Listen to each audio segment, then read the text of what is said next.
Assalamualaikum warahmatullahi wabarakatuh. Halo teman-teman semuanya. Hai. Halo ini kami dari kelompok 4 dan di sini kami mau mulai podcast kami yang kebetulan dapat temanya tentang energi bersih. Nah, sebelum kita mau ngejelasin nih, izinkan gue aja mau memperkenalkan diri. Kenalin, nama gue Putri Kristi Deva, dipanggilnya Pudev. Di sini gue berperan sebagai moderator podcast kelompok 4 ini. Dan sebelah kanan gue ada Yumna Risangayuna, biasa dipanggil Yumna. Nama gue Silvina Syarianti, biasa dipanggil Silvi. Nama gue Sekar Ketusari, biasa dipanggil Sekar. Oke. Nah, jadi gue mau jelasin dikit nih, bridgingan awal lah ya teman-teman. Jadi tuh podcast ini itu sebagai tugas kita dari mata kuliah Critical dan Creative Thinking. Nah, karena kita kebetulan jelasin tentang energi bersih, sebelum kita masuk lebih dalam nih, gue pengen jelasin dikit apa sih energi bersih itu, biar nanti mungkin kita waktu di tengah-tengah udah bisa enak lah ini arahnya mau kemana gitu. Nah, jadi teman-teman, energi bersih itu adalah energi yang memiliki, kita bilang residu lah ya, residunya itu paling dikit, paling paling bersih, paling aman dibandingkan sama energi yang kita pakai sekarang, namanya energi fosil. Dan energi bersih ini adalah sesuatu yang harus didistribusikan, gak cuma biar kita doang yang pakai, tapi teman-teman kita yang ada di daerah pelosok itu juga bisa memakainya. Makanya kenapa penyebaran atau distribusi energi bersih itu penting banget, teman-teman. Nah, terus penggunaan energi bersih ini tuh bisa ngebantu yang namanya ngurangin dampak dari energi fosil ini sendiri yang kita pakai. Tau lah kayak apa sih, penipisan ozon, terus polusi udara. Gak cuma udara dong sih, air, tanah juga gara-gara energi fosil itu juga kan. Nah, makanya kenapa kita harus bahas nih energi bersih, karena sesuai dengan SDGs G20 bahwa ya kita hitunglah 25 sampai 40 atau 50 tahun ke depan Indonesia itu diharapkan sudah bisa menggunakan yang namanya energi bersih. Itu kan dari gue, berarti kan bridgingan awal tuh. Nah, sekarang gue mau denger deh teman-teman, energi bersih menurut kalian tuh apa sih gitu. Sebenarnya menurut gue sendiri ya nggak beda jauh lah ya pastinya. Energi bersih itu yang penting tuh adalah energi yang tidak memberikan dampak buruk bagi lingkungan kita, bagi ekonomi, dan juga bagi masyarakat sendiri. Kayak gitu sih kira-kira. Kalau dari yang lain? Kalau dari gue sebenarnya nggak jauh beda dari Yumna sih. Kalau energi bersih itu energi yang memiliki dampak resiko rendah dan dari segi sosial, kesehatan, politik, ekonomi. Terus dampaknya juga membantu mengurangi kita dari dampak negatif yang kita timbulin dari energi fosil yang kita gunain sehari-hari. Iya, benar. Ya berarti kita semua sama sih untuk bisa mengartikan kalau energi bersih ini ya pastinya energi yang dihasilkan dengan sedikit dampak atau bahkan gak menimbulkan dampak negatif sama sekali buat lingkungan sosial kita di masyarakat gitu sih. Oke, berarti kita deal ya, adalah energi yang memang paling baik untuk kita gunakan di momen-momen dimana udah banyak lah kita tahu berita tentang betapa buruknya, betapa jahatnya dalam kutip energi fosil itu. Nah, balik lagi ngomongin soal energi bersih, kan berarti kan harus ada kebijakan yang diciptakan biar kita tuh masyarakat udah bisa mulai ya menjalani energi bersih itu sendiri gitu, atau mengurangi penggunaan energi fosil atau energi yang lain. Nah, menurut kalian nih, siapa yang paling bakal berpengaruh dalam pembuatan kebijakan? Contoh, berarti kalau ngomongin energi bersih itu salah satu salah satu yang paling berdekatan dengan energi itu pasti adalah BBM. Nah, siapa yang paling berpengaruh nih dalam pembuatan kebijakan pengurangan BBM lebih utamanya? Mungkin habis itu bisa dilanjut sama pembuatan kebijakan tentang energi bersih ini. Yang mau jawab duluan? Ya, kalau dari siapa yang punya pengaruh besar terhadap pengurangan BBM ini sih pastinya yang pasti pemerintah nggak mungkin diem sih untuk mencanangkan atau menghadirkan suatu kebijakan-kebijakan baru untuk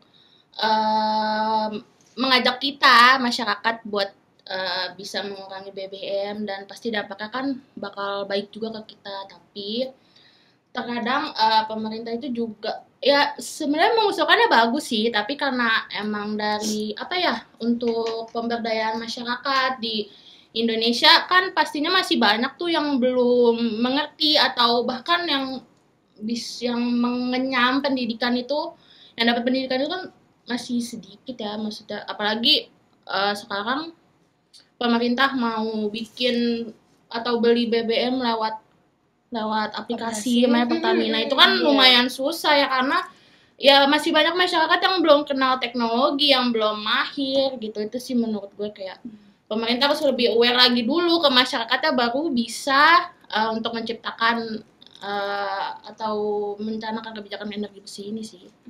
Atau kalau yang lain? Kalau buat sekarang ini kita bisa lihat dari kebijakan pemerintah yang dikeluarin. Kayak sekarang kan kebanyakan pemerintah tuh bangun kebanyakan infrastruktur kayak jalan tol, terus jembatan-jembatan gitu. Terus jadinya orang-orang tuh malah pada milih untuk naik kendaraan pribadi nggak sih, karena ada fasilitas yang lebih nyaman. Iya, terhindar dari macet Ya, ya. terhindar dari macet. Terus juga kayak pemerintah sekarang tuh kurang memfasilitasi buat transportasi umum. Iya. Jadi kita kayak harus desak pemerintah aja nggak sih buat perbaikin transportasi umum di negara kita ini. Nah, tapi soalnya kenapa? Soalnya kan sekarang ini kan bukan tentang dari orang berpindah dari satu tempat ke tempat lainnya dengan kendaraan yang nyaman. Iya. Jadi kita harus gimana ya? Memperbaiki transportasi umum aja sih. Iya, dan terus juga sih ya, kalau menurut pendapat gue adalah gimana caranya kita bertransisi dari energi fosil ke energi bersih itu kayak sulit banget sih. Karena kan kita emang yang pertama adalah di negeri kita sendiri ya, kayak kita belum bisa deh buat kayak mencoba gitu untuk menggunakan energi-energi baru gitu kan. Kita masih pakai energi fosil terus, apalagi kayak tambang di Indonesia itu kan lumayan banyak juga nih yang bisa dijadikan dalam tanda kutip adalah penghasilan Indonesia gitu. Jadi kayaknya emang rada sulit mungkin, tapi kalau kebijakannya siapa lagi nanti yang bakal buat energi bersih ya pasti mah ya presiden sih. Cuman balik lagi yang tadi bahwa masyarakat pertama yang pasti belum tahu ya energi bersih itu gunanya buat apa aja sih, berguna buat lingkungan kita kah, atau nanti bakal kayak gimana kah, apa benar-benar ini menguntungkan masyarakat nantinya atau hanya menguntungkan pemerintah itu sendiri. Iya, benar gitu sih. Berarti gini, berarti kita ketemu lah ya intinya dua sosok, dua aktor. Aktor. Pertama pemerintah, yang kedua masyarakatnya. Nah, kebetulan gue gini sih, gue mau cerita dikit. Jadi waktu jadi gereja gue habis ngadain lomba nih ceritanya, dan kebetulan manggilan dari orang-orang satu Jakarta gini.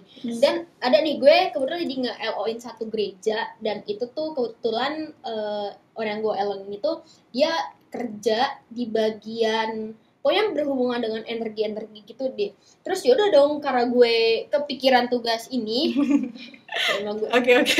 Terus gara-gara gue kepikiran tugas ini, gue tanya gini, Kak, gue pengen nanya dong, menurut lo nih Kak, Indonesia itu bisa nggak sih beralih ke energi bersih gitu loh? Karena yaudah tau lah ya, Indonesia kan tambangnya banyak nih. Tapi gue nggak pernah ngeliat nih Indonesia menggunakan energi lain selain energi fosil gitu. Nah, nih yang dijawab sama nih kakak, dia bakal bilang bisa, cuma susah. Sama-sama susah dari pemerintah sama masyarakat itu sendiri. Pertama, kalau dari soal pemerintahnya itu adalah, kan tahu nih Indonesia itu kan dikelilingin sama laut, di mana-mana laut. Ya otomatis kita bilang Indonesia adalah satu negara yang cocok untuk menggunakan pembangkit listrik tenaga air. Mungkin ada, tapi bukan yang dilakukan secara besar-besaran itu. Mungkin ada beberapa kota atau beberapa daerah yang di pesisir pantai gitulah ya, yang mereka tuh menggunakan pakai kincir air, mungkin ya paling kincir air biasa gitu loh. Terus bendungan juga lebih ke arah untuk menangkal banjir sih, bukan untuk menggunakannya itu sebagai energi gitu kan. Nah menurut gue tuh ini tuh untuk yang PLTA ini tuh sebenarnya salah satu cara yang udah help banget gitu, ngebantu yang bisa banget. digunain Indonesia sendiri ya khususnya ya. Karena kenapa nggak mau memanfaatkan rezeki udah kita bilang, kenapa nggak mau memanfaatkan rezeki diberikan Tuhan untuk kita pakai ke negara kita sendiri. Toh air ini kan juga bagus gitu loh, untuk jadi kita nggak perlu energi fosil terlalu berlebih gitu ya. Mungkin bisa lah kita menggunakan energi fosil, tapi seenggaknya kita udah mulai mengurangi. Itu dari kan pemerintah. Nah dari masyarakat ini sendiri, mungkin gue akan memberi applause kepada teman-teman atau orang-orang di luar sana yang udah mulai menggunakan energi fosil, mungkin untuk lebih ke arah ya kita paling untuk kesadaran diri kita sendiri lah ya, tentang lebih ke misalnya kalau jaraknya pendek kita lebih milih untuk jalan kaki atau naik sepeda, gunain gitu transportasi umum. Ya walaupun agak capek ya, tapi kan bantu ya, mengurangi lumayan mengurangi polusi sih. Yes. Walaupun lebih banyak cucian di rumah. Benar. Atau kadang ini karena kita udah terbiasa untuk dicekokin sih, kayaknya udah terbiasa, udah manja. Iya. Yes. Kita udah mungkin pola pikir masyarakat sekarang tuh udah lebih ke arah paling ntar pemerintah ngikutin, kan pemerintah kan ngikutin rakyat ya, tapi kan nggak semuanya diikuti pada dasarnya kan, tapi emang kebanyakan diikuti, jadinya kita udah berekspek mungkin bakal dibuat lagi gitu. Mungkin negara demokrasi kali ya kan, dari Aduh. rakyat oleh rakyat untuk Untuk rakyat. Jadi ya kita sebagai rakyat emang harus banyak menuntut untuk kemajuan negara kita sendiri. BBM.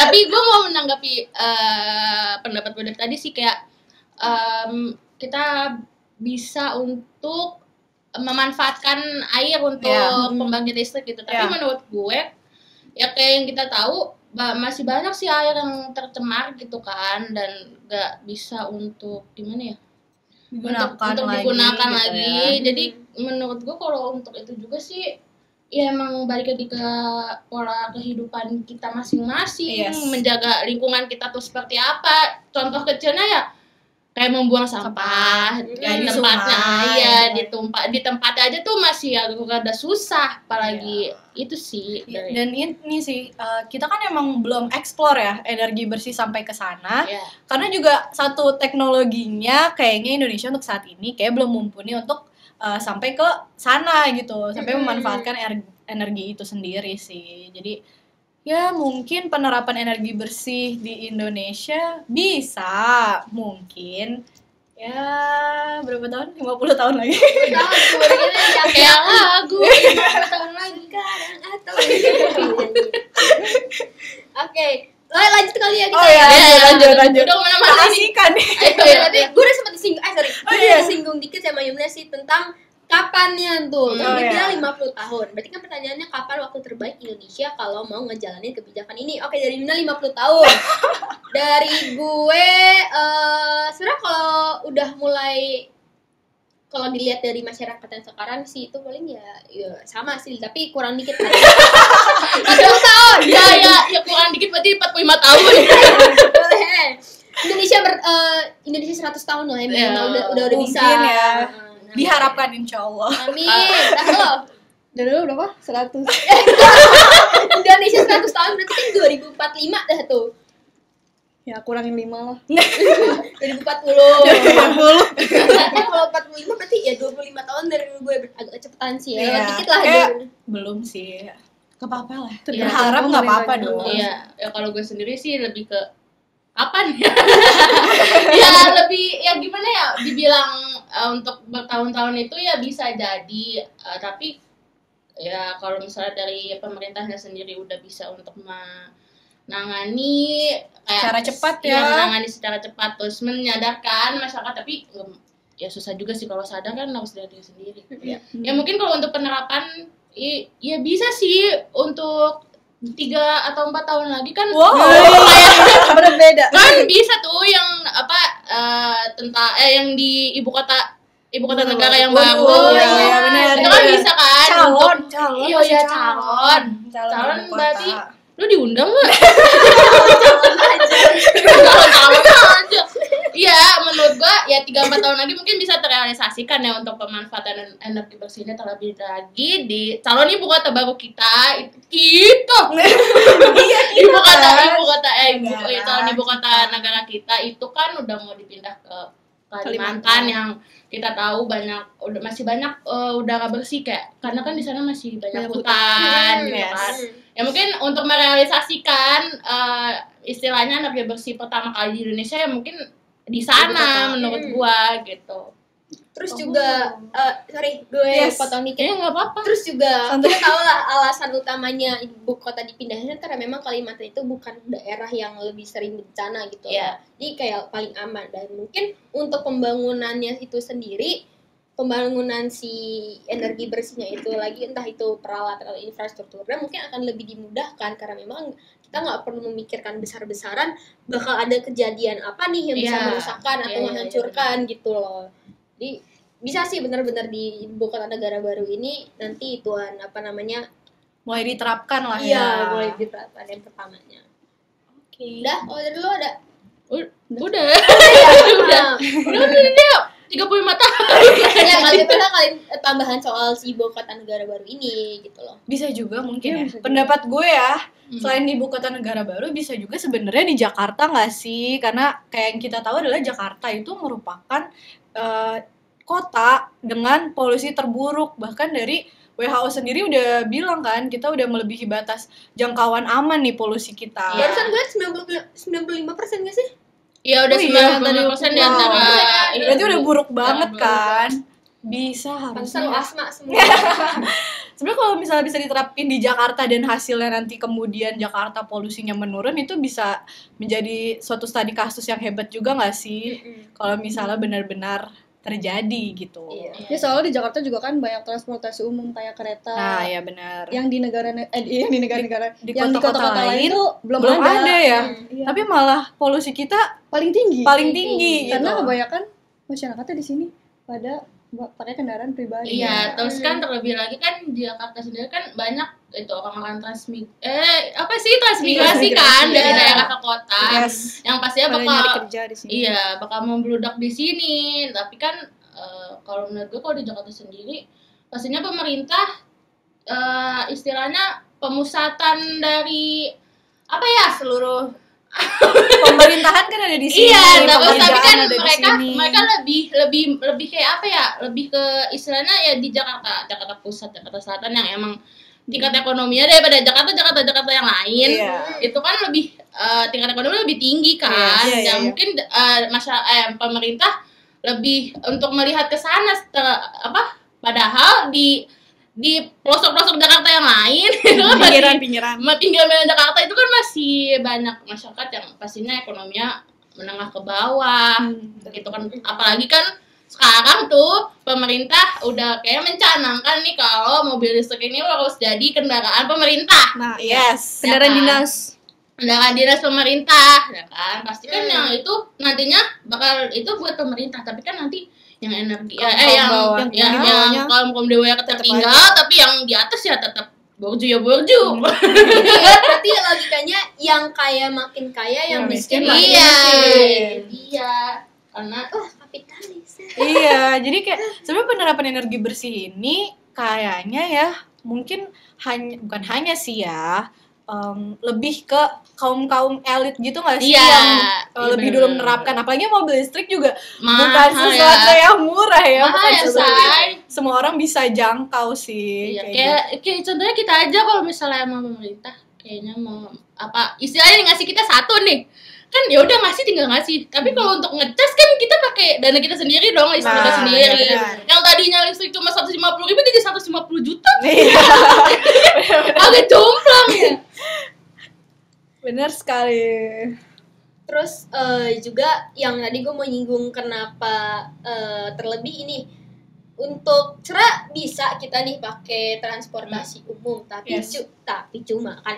Tapi masalahnya belum ada transportasi misalnya gini kalau gue dari contoh gue ya, rumah gue itu kan daerah sini nih Pondok Labu. Ya gue kalau mau kemana-mana ke daerah pusat sana gampang, deket rumah gue keluar gang langsung ketemu busway. Yes. Ya kan busway Pondok Labu tuh di DDN. Kalau mau lewat dikit udah MRT Fatmawati. Iya. Nah, tapi kan gue tahu nih teman-teman gue, gue kalau 20 menit dari rumah gue Lenteng Agung kan enak tuh. Iya, enak. Tapi kan gue nggak tahu rumah teman-teman gue yang di daerah sana gimana. Mungkin dia cuma bisa naik kereta gitu Iya. ya kan. Contoh yang Citayam nih, rumah teman gue yang Citayam. Dia mau ke daerah Jakarta Pusat kan harus naik kereta. Tapi kalau dia pengen nyobain naik MRT, berarti kan dia harus turun di Lenteng Agung, terus naik Gojek lagi. Kalau nggak ada angkot yang bisa ke ini, angkot langsung yang ke LA. MRT itu nggak ada.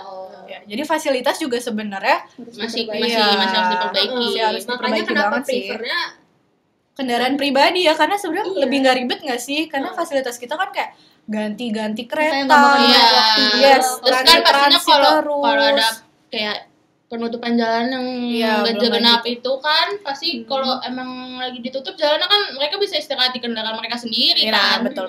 Roda 4 gitu kan. Nah, kalau di transportasi umum kan kita belum Banyak desek-desek orang. kan. Nah, ya benar itu Nantinya dia. nunggu transportasi umumnya itu nyampe-nya lama. Iya. Terus jebak macet juga sama aja gitu. Itu sih sebenarnya kebijakan ganjil genap itu bisa juga nggak sih, jadi Buat kayak ngurangin ini ya, ya. ngurangin Iya, bisa polusi sih. udara gitu. Nah, tapi sayangnya pemikiran orang Indonesia terkadang adanya ganjil genap, mereka malah beli mobil atau Mobil kendaraan lagi. lain Yang plat dengan ganjil. Platnya beda. Platnya Kali ganjil. ganti ya. Platnya emang bener sih ganjil genap, platnya ganjil dan genap. Jadi dua. jadi mereka tetap aja nih. Tetap aja. Sekarang terlebih kan sekarang banyak banget mobil-mobil yang istilahnya lebih murah lah kan. Iya, Keluaran-keluaran terbaru ini kan Cicilannya gampang. Iya. Nah, itu dia. Nah, itu juga yang bikin orang-orang jadi nambah kendaraan baru. Enakan Iya. juga. Jadi penerapan energi bersih makin sulit deh. Tapi- ngerasa. tapi gue mau nanya, kok gue jadi nanya sih? Kan udah ada nggak apa-apa. tapi gue mau nanya, tapi motor termasuk ganjil genap gitu nggak sih? Enggak kan? Nah, coba kalau motor juga diterapin ganjil Iya, genap, enggak. Nggak tahu. Kayaknya Boleh dijawab ya. kayaknya Gue bisa. belum pernah sih. Iya, ganjil maksudnya genap. Gue kalau mobil. kalau emang motor ini belum diterapin ganjil genap, mungkin bisa sih untuk mengurangi polusi kayak Iya, bisa beli lagi maksudnya. Beli lagi. Ya gimana ya, lu nyicil motor juga gampang aja, lu 5 juta juga itu. Udah dapat motor. Sekarang ada yang 900.000 DP, 500.000 udah dapat motor ya. kayak dia tahu deh. Udah jadi motor. Ayo. Oke, Energi bisa, bersih aja ayo. Jadi ngapa? Ini sih gua masih motor. Tapi yaudah. Apa. Udah. Oke. Nah, tadi berarti kita udah berapa kali nyinggung kan kota udah nih di mana, terus kapannya Kapan? juga udah. Terus kenapa kita harus mengurangi pemakaian Energi bensin, energi fosil itu juga udah. Terus berarti tinggal bagaimana caranya nih. Maksudnya kan tadi kan udah sempat disinggung dikit bagaimana caranya. Terus yang pertama tuh kayak Pengurangan pengurangan transportasi. kendaraan. Perbaiki transportasi umum. perbaikan transportasi umum. Terus ada lagi nggak? Ya, Kalau ada. berarti masih banyak sih. Ya sebenarnya itu sih dari Kita kesadaran kita sendiri sih tentang bagaimana kita untuk merubah sikap kita untuk nggak egois sama lingkungan, untuk Yes. nggak mementingkan diri kita sendiri, kehidupan kita sendiri, sedangkan kita di negara yang emang ya kita bersama-sama, walaupun kita punya circle kehidupan masing-masing. Terlebih ya pemerintah juga jangan dulu untuk bikin kebijakan yang belum bisa untuk menjangkau semua masyarakatnya, karena pendidikan, karena teknologi kan itu Yes. pasti jadi penghambat kita, karena kan kita udah masuk ke globalisasi, kita udah Kita udah mau masuk ke SDGs 20. iya, terus tapi masyarakatnya istilahnya masih terbelakang, nggak terbelakang sih, maksudnya Pengetahuan lah ya. pengetahuan sama tentang pendidik, energi ya bersih. tentang pendidikan dan teknologinya ini Yes. sih yang masih susah, karena kan kesadaran ya terlebih karena ekonomi kita juga masih rendah nggak sih, Iya. karena ya itu tadi Nah, maksudnya pemerintah gimana mau untuk mengusulkan kebijakan kalau masyarakatnya masih kayak gitu. Kita juga nggak nyalain Ngejudge masyarakat juga sih, sih. karena kita juga ke Alfamart juga masih pakai motor. benar. Iya sih kayak gitu. Ya, emang masyarakat pertama yang harus dirubah adalah masyarakatnya sendiri. Apalagi tadi yang sekarang ngomong adalah masyarakat kita masih terbelakang gitu. Sekarang kayak kita boro-boro deh mikirin kita pakai energi apa. Pasti yang masyarakat pikirin cuma besok makan apa ya. Ya, Yang penting kebutuhan itu. sehari-hari terpenuhi. Jadi kayak masyarakat sendiri tuh belum, mungkin ada yang udah mulai aware dengan penggunaan energi di Indonesia sendiri, tapi kan nggak banyak kayak gitu sih. Sorry gue mau nambahin. Terus juga ini sih kayak sering lah ya kita ngelihat kok keluar kampus dikit, nggak jangan keluar kampus dikit sih. Lo ke daerah perempatan Fatmawati aja nih, TB Simatupang, Iya, itu kan udah itu sering tuh betul. kalian iklan G20, terus sampai kalian kalau lu ke daerah Jakarta Pusat tuh deket Bundaran HI itu kan ada palangnya gede tuh. Nah, kadang tuh gue suka kepikiran, nih pemerintah masang G20 ini paham gak orang-orang tuh? Iya, itu. Karena itu pendidikan itu penting guys. Iya, itu dia pasti kayak mungkin nih teman-teman nggak tahu juga nih G20 apa nih, apa gunanya, apa sih dipajang gede-gede kayak Kayaknya gitu. kayak baru tahu pas kita dikasih tugas nggak sih? Gue pun baru tahu G20 ini setelah, bukan sombong ya, setelah gue tuh magang gitu, setelah gue magang di kementerian LHK aja. Nggak guys, ini berizin buatin aja sombong guys. Dan habis itu akhirnya Tolong KLHK hubungi saya. Jadi nggak cuma Yumna doang yang magang. dan habis itu juga kebetulan kita ngebahas ini, jadi kayak gue sendiri pun baru tahu, oh ternyata ada loh G20 ini yang pemerintah berusaha untuk bekerja sama dengan negara-negara lain untuk menerapkan si energi bersih ini, kayak gitu sih. Ya itu mungkin kalau Sorry siapa kalau yang mau ngomong? Siapa yang ngomong dulu, Pi? Ayo, Pi, ngomong, Pi. Iya. Jadi kalau menurut gua untuk kayak untuk usulan paling misalnya paling mudah untuk kita jangkau tentang penanaman pohon gak sih untuk mengurangi polusi? yes. Ya kan pastinya kan itu istilahnya lebih mudah lah untuk kita jangkau, minimal pohon bonsai lah yang kecil. Terus apa pohon mangga? Bonsai 20 juta cuy. Oh iya, itu mahal gitu. Iya, ya pohon-pohon satu rumah. pohon-pohon hijau gitu kan, itu kan Iya. masih bisa untuk kita jangkau lah untuk penanaman pohon sendiri. Mungkin berarti untuk penerapan ke lingkungan dulu ya. Jadi Iya. kalau sebenarnya penerapan secara besar-besaran penggunaan energi bersih itu sendiri kayak untuk saat ini masih susah, cuman kita masih bisa untuk peduli dengan lingkungan dengan cara-cara tadi kayak jalan kaki, terus menggunakan transportasi umum, terus juga mulai menanam pohon. Mungkin yang saat ini bisa kita lakukan dalam waktu dekat ini Indonesia sendiri bukan bisa, harus dilakukan. Ya itu dulu gitu untuk penerapan energi sendiri. Mungkin ya semoga aja diharapkan pemerintah nantinya bisa lah ya mulai sedikit-sedikit merubah. Kok gue jadi mau ngomong banyak banget ya? Ya apa? Kayak moderatornya lu aja ganti aja deh. Mulai dari hari ini, mulai dari jam ini. Jangan dong. Jadi mulai pemerintah bisa lah sedikit-sedikit ya merubah atau mengurangi penggunaan energi fosil Ya, khususnya gitu, dan mulai beralih sedikit-sedikit ke energi bersih. Ya Kayak semoga juga dengan gabung Indonesia ke SDGs 20 Asik. ini nah ini dia. ngomong. Gak ada yang tahu aja. energi bersih dan terjangkau bisa kita nikmatin bagi seluruh lapisan masyarakat. Amin. Ya. Nah, jadi kayak ini selamat. Nah, terus ini bukan closingan sih, Iya, tapi bukan. untuk menambah. Ya Anda di prank, Bos. Gue paling menambahkan juga ya, mungkin kayak karena sambil menunggu kita Yes. bisa mulai beradaptasi dengan energi yang terbarukan nanti. Nah, untuk yang energi sekarang kita punya itu mungkin bisa kita gunakan lebih efisien Ya. gitu loh.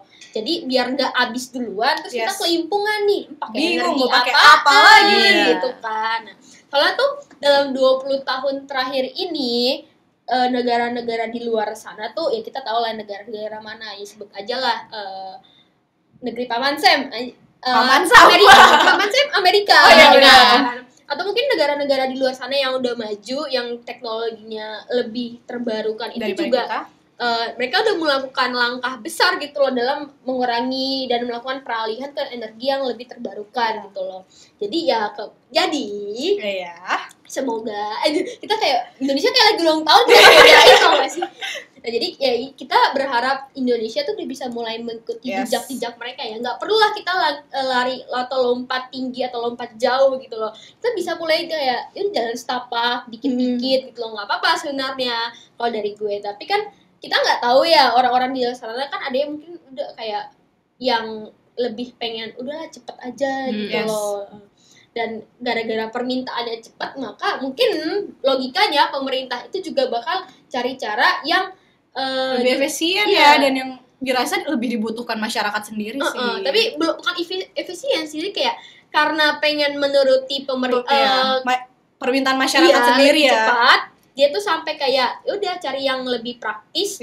Tapi ada beberapa yang miss gitu loh. Jadi mungkin nggak sempurna, tapi ya itu mungkin udah langkah yang bagus. Asalkan jangan sampai merugikan. Ya, istilahnya udah gegabah lah untuk menerapkan kebijakan gitu itu ya, tanpa memikirkan kayak biaya jangka panjangnya sendiri. Iya, jangka panjang, terus biaya dari negara itu sendiri, karena kan kita banyak utang. Aduh, aku takut banget loh. Kijang satu ganti. Takut. Terus ada gimana? Ada yang mau ditambahkan lagi dari teman-teman? Udah. Saya cukup ya, karena kalau diperpanjang udah lebih kelamaan. Kayaknya. Oke, berarti udah bisa nih gue closing ya. Nah, bisa dong. Oke, jadi teman-teman kesimpulan dari jangan semoga dulu. Jadi kesimpulan untuk podcast kita ini adalah bahwa kembali lagi gue tekankan bahwa energi bersih itu adalah energi yang memang sudah seharusnya sudah kita manfaatkan dari sekarang. Dan kita juga harus mulai untuk mengurangi yang namanya penggunaan energi fosil nih, biar kita bisa pelan-pelan perlahan berganti dan menggunakan energi terbarukan ini. Dan kita bisa mulai dengan pertama kesadaran diri kita sendiri bahwa taulah kan semua yang kita pakai energi, contoh energi listrik atau kita pakai AC, kita pakai lampu, itu kan semua berasal dari energi fosil ya kan, fosil yang diolah lah jadi energi dari energi yang kita pakai sehari-hari. Nah, kita bisa mulai aware tuh yang pertama, kalau keluar rumah atau kemana matiin listriknya, jangan dibiarkan nyala meskipun nyolok aja, itu tuh sebenarnya sudah mengurangi. Jadi lebih baik kalau kita pergi cabut aja itu juga mengurangi energi dan mengurangi listrik, biaya rumah tangga juga dengan ngebebanin orang tua dong. Nah, oke, yang kedua adalah kita harus lebih aware kita harus lebih aware sama lingkungan sekitar kita. Itu guys, yang penting itu diri kita sendiri. Diri sendiri dan lingkungan kita. Terus yang kedua, kita juga harus lebih yang namanya berpacu pada masa depan. Kita kan mau nih yang terbaik untuk negara kita. Ya udah, kita mulai dari sekarang gitu. Entah itu langkah kecil atau langkah besar yang kalian lakukan, seenggaknya kalian sudah memberikan suatu perubahan kepada negara kita tercinta ini, Indonesia. Oke. Nah, semoga dari teman-teman yang nonton podcast ini, baik yang teman-teman kelas atau teman-teman di luar sana, bisa mendapatkan ilmu baru atau mendapatkan insight baru dari apa yang kita sampaikan. Kurang lebihnya mohon maaf. Sekian dari kami. Wassalamualaikum warahmatullahi wabarakatuh. Dadah.